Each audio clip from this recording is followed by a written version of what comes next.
प्रदेश की सरकार ने दुकानों के ऊपर नेम प्लेट लगाने के लिए कहा है और अपना असली नाम लिखने के लिए कहा है। उसके बाद हंगामा हो गया है। हंगामा कौन कर रहा है? जो संविधान हाथ में लेके आजकल घूमते कहते हैं संविधान बचाओ, संविधान बचाओ।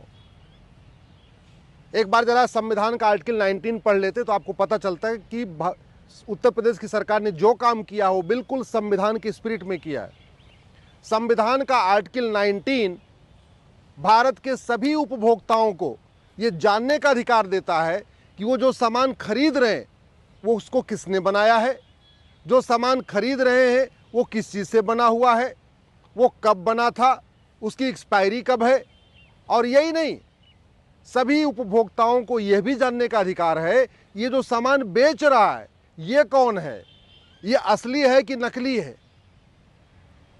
और वैसे भी चार्टेड अकाउंटेंट को अपना असली नाम लिखना ज़रूरी है, वकील को अपने चैम्बर के सामने अपना असली नाम लिखना ज़रूरी है, डॉक्टर को अपने क्लिनिक के सामने अपना असली नाम लिखना ज़रूरी है, कोचिंग सेंटर चलाने वालों को अपने कोचिंग सेंटर के सामने फिजिक्स कौन पढ़ाता है, केमिस्ट्री कौन पढ़ाता है, मैथ कौन पढ़ाता है उसका असली नाम लिखना ज़रूरी है, जज को अपने चैम्बर के बाहर अपनी नेम प्लेट लगाना ज़रूरी है, कलेक्टर को अपने ऑफिस के सामने अपना असली नाम लिखना ज़रूरी है, तहसीलदार को, थानेदार को, पेशकार को, हवलदार को सबको अपना असली नाम लिखना ज़रूरी है। ट्रेन में जो टीटी चलते हैं उनको भी अपने नाम के सामने अपनी असली नेम प्लेट लगाना ज़रूरी है। फिर अगर दुकानदार अपना असली नाम लिखता है इसमें बुराई क्या है? क्यों चाहिए नकली नाम? एक बार जरा संविधान का आर्टिकल 19 पढ़ लो। Right to know is a fundamental right. जानने का अधिकार, सूचना का अधिकार मौलिक अधिकार है, फंडामेंटल राइट है। और भारत में तो राइट बाकायदा एक आरटीआई कानून भी है, राइट टू इंफॉर्मेशन कानून कहते हैं, जहां सबको सब कुछ जानने का अधिकार है। इसके अलावा दो कानून और भी है, एक है कंज्यूमर प्रोटेक्शन एक्ट और एक है food safety act. Consumer protection act जैसे नाम से समझ में आ रहा है, वो कंज्यूमर को प्रोटेक्ट करता है। किससे प्रोटेक्ट करता है? धोखाधड़ी से, नक्काली से, किसी भी गलत चीज़ से। तो कंज्यूमर प्रोटेक्शन एक्ट भी भारत के सभी कंज्यूमर को यह अधिकार देता है कि वो जो प्रोडक्ट खरीद रहे हैं वो किसने बनाया उसका भी उसको नॉलेज होना चाहिए, और कौन बेच रहा है उसका भी असली नाम उसको पता होना चाहिए। इसी तरीके एक फूड सिक्योरिटी एक्ट है। फूड सिक्योरिटी एक्ट भी सभी भारत के कंज्यूमर को ये राइट देता है कि वो इस बात को समझे कि जो वो फूड खरीद रहे हैं, फूड पैकेट खरीद रहे हैं, खान पान की सामान खरीद रहे हैं, उसको किसने बनाया है और कौन बेच रहा है।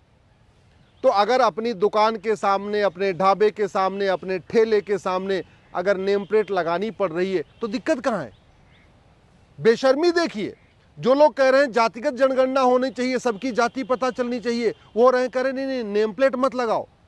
अभी अगर कोई डॉक्टर अपनी नकली नेम प्लेट लगा दे हंगामा कर देंगे, कोई वकील अपनी नकली नेम प्लेट लगा दे हंगामा कर देंगे, कोई चार्टेड अकाउंटेंट अपनी नकली नेम प्लेट लगा दे हंगामा कर देंगे, कोई आर्किटेक्ट अपनी नकली नेम प्लेट लगा दे हंगामा कर देंगे।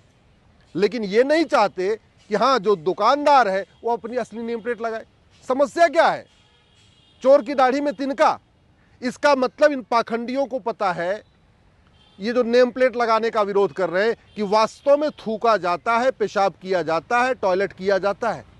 इसका मतलब माला फूल पे भी थूका जाता है, फल सब्जी पे भी थूका जाता है, खान पान की सामानों पे भी थूका जाता है। और कई सारे वीडियो तो पेशाब करने के आए हैं। एक दो वीडियो तो ऐसे आए हैं जिसमें टॉयलेट किया गया है, हलवा में टॉयलेट कर दिया गया है, लड्डू के जहां बेसन का लड्डू था उसमें टॉयलेट कर दिया गया है। वीडियो आ चुके हैं।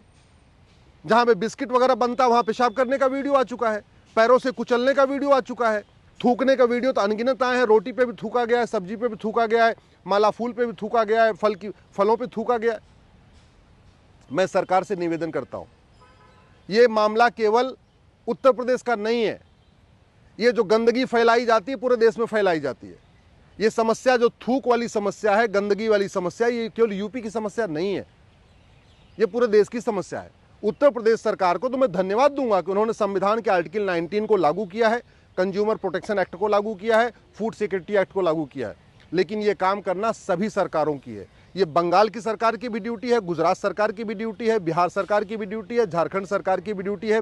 देश की सभी सरकारों को तत्काल food security act, consumer protection act और संविधान के आर्टिकल 19 के अनुरूप तुरंत एक नोटिफिकेशन इशू करना चाहिए और सभी दुकानदारों के लिए अनिवार्य करना चाहिए कि वो अपने दुकान के सामने अपनी दुकान का नाम लिखें, असली मालिक का नाम लिखें, रजिस्ट्रेशन नंबर लिखें, अपना मोबाइल नंबर लिखें और नीचे बाकायदा उस ज़िले के जिलाधिकारी का भी नाम नंबर होना चाहिए कि अगर किसी को कोई शिकायत है, किसी को कोई परेशानी है, किसी को कोई दिक्कत है तो वो शिकायत कर सके।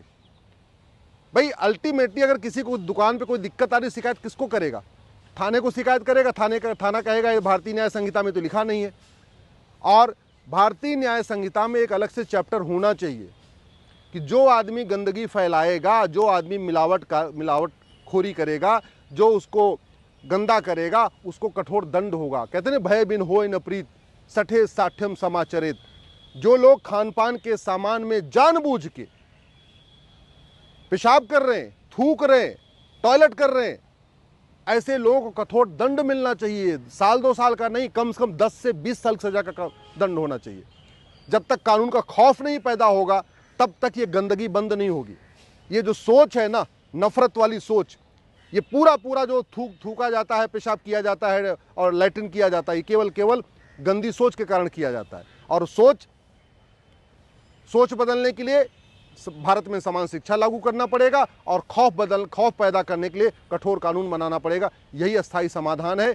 भारत के सभी ग्राहकों को, सभी उपभोक्ताओं को, सभी नागरिकों को ये अधिकार है कि उनको शुद्ध सब्जी मिले, शुद्ध फल मिले, शुद्ध माला फूल मिले, शुद्ध मिठाई मिले, शुद्ध उनको गोलगप्पे मिले, शुद्ध उनको जो है चाट पकौड़ी मिले। ये थूकना, पेशाब करना, लैट्रिन करना, ये देशद्रोह है। ये बहुत ही जघन्य अपराध है। ये बिल्कुल जघन्य अपराध है। इसको ऐसे बर्दाश्त नहीं करना चाहिए। इसके लिए कठोर कानून की ज़रूरत है। वो कानून हमारे पास है नहीं। 2, 4, 6, 10 लोगों को, ऐसे लोगों को 10-20 साल सज़ा हो जाएगी, इनकी दुकानें बंद हो जाएंगी, इनको आजीवन कारावास होगा, इनकी 100% प्रॉपर्टी जब्त होगी। फिर ये थूकना, पेशाब करना, लैट्रिन करना बंद कर देंगे। जब तक कानून नहीं बदलेगा तब तक ये थूकते रहेंगे, पेशाब करते रहेंगे, लैट्रिन करते रहेंगे।